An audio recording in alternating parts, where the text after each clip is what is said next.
Irosun Meji comes to the world. Long before he descended to earth, the high priests of Ifa performed divination for Irosun Meji. Those who cast his fate bore sacred names. Arirosowo gini moko irawo bese leyin eran oju imo kirawo matu eron se. They advised him to make sacrifices, a rooster and a turtle to the divinity of misfortune, Elanini or Idobo, and a male goat to Esu. Additionally, they told him to offer a guinea fowl to his guardian spirit, but Irosun Meji refused to follow their guidance.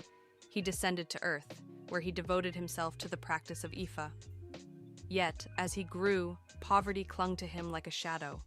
He could neither marry nor father a child, and his hardships were so severe that, in a moment of despair, he threw away his sacred Ifa seeds. One night, he had a vision. His guardian spirit appeared before him, revealing the truth. You are the architect of your own misfortune, for you stubbornly refused to make the sacrifices that were prescribed for you. Upon waking the next morning, Irosun Meji realized the message was true. He had seen his own guardian in his dream. Without hesitation, he gathered the necessary items and performed the long overdue sacrifices. He offered a male goat to Esu and consulted Ifa once again. His Ifa advised him to return to the heavens and present himself before the Almighty, for he had never obtained divine permission before coming to earth. The journey back to the heavens. For this sacred journey, he was told to bring a rooster, a turtle, a bundle of yams, a gourd of water, a gourd of oil, pepper, okra, and powdered tobacco.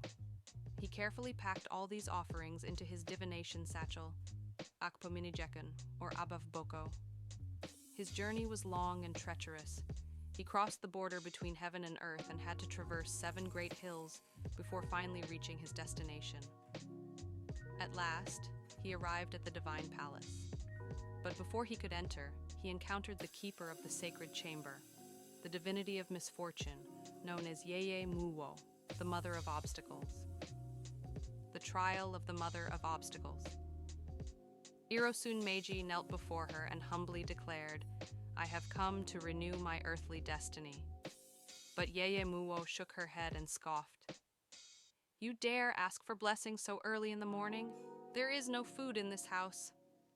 Irosun Meji did not panic. Instead, he reached into his divination satchel and pulled out firewood oil, water pepper, okra powdered tobacco, and finally, the rooster itself. One by one, he offered everything she demanded, countering her every attempt at delay. He had come fully prepared. At last, Yeye Muwo relented and permitted him to make his request before the Almighty. The renewal of his destiny. In the sacred chamber, kneeling directly on the floor was forbidden. So, Irosun Meji knelt upon the turtle he had brought from earth. He made his requests, pouring out his desires before the Almighty. God listened and granted him divine blessings. At that moment, a sacred sound rang through the chamber. The Almighty struck his divine staff, sealing Irosun Meji's fate with celestial authority. Yeye Muwo, still in her kitchen, heard the sound and rushed to complete her cooking.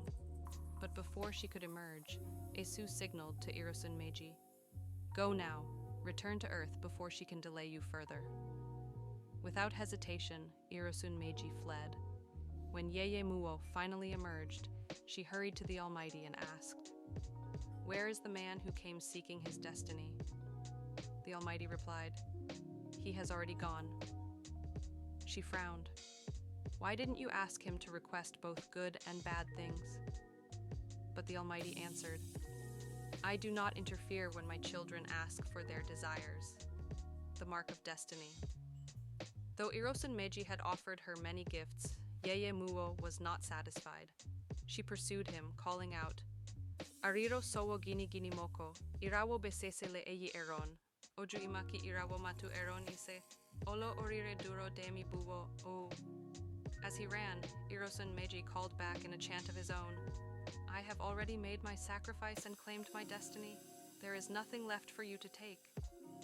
But fear gripped him and he ran faster. Realizing she could not catch him, Yeye Muwo stopped. Instead, she stretched out her thumb, sharp as a blade, and slashed his back. that wound became the deep line that runs along the spine of all humans to this day, a permanent mark that serves as a warning. The only way to escape the long reach of misfortune is through sacrifice. Then Yeye Muwo made a proclamation.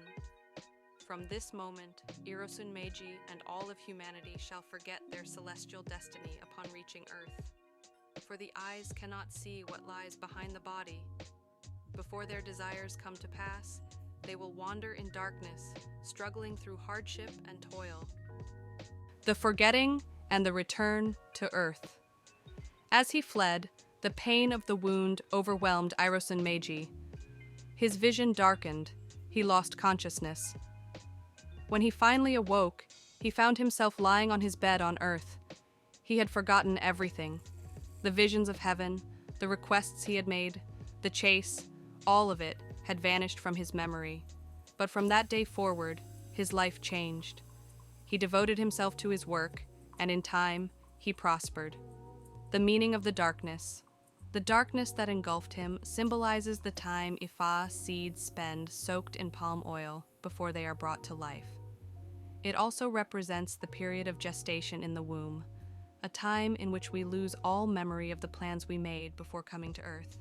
Thus, just like Irosun Meji, every human is born forgetting their celestial destiny, forced to find their way through sacrifice, patience, and wisdom.